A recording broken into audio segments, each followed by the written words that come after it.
You cannot ignore consumers. I hope they get the message. Federal Industry Minister Francois-Philippe Champagne reacting on Wednesday after Metro's CEO came out the day before to say food prices are going up 5 to 10% more come February for non-perishables. This comes after an industry-wide blackout period on supplier price increases comes to an end, and it's not just specific to Metro. Price increases will be seen across all grocery stores. One thing they should be listening is consumers, because one thing that we could do is that we can switch our buying power to one or the other.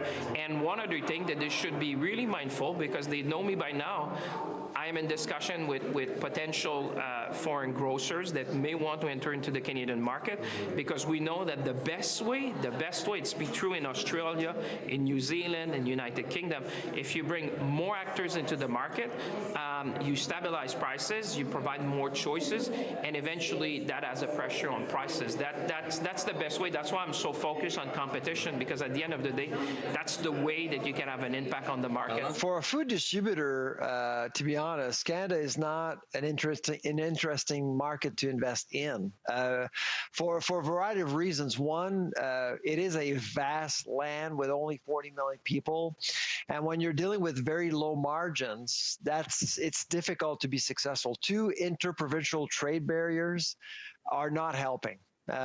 Each province is different. Sylvain Charlebois, director of the Agri-Food Analytics Lab at Dalhousie University, says we need to keep prices as stable as possible over time. The worst enemy for consumers is not necessarily just food inflation, it's price volatility as well. Because when you spook consumers, especially with fresh products, you will push consumers to make nutritional compromises and buy products that are not as good for them, and the quality also is not as high. His suggestion for consumers? I'll stay the course, and in light of what happened with Loblaw a few weeks ago with the discounts on expiring food, take advantage of them. There are lots of apps out there available to Canadians, Flash Food, Food Hero, Too Good To Go, giving major discounts to consumers,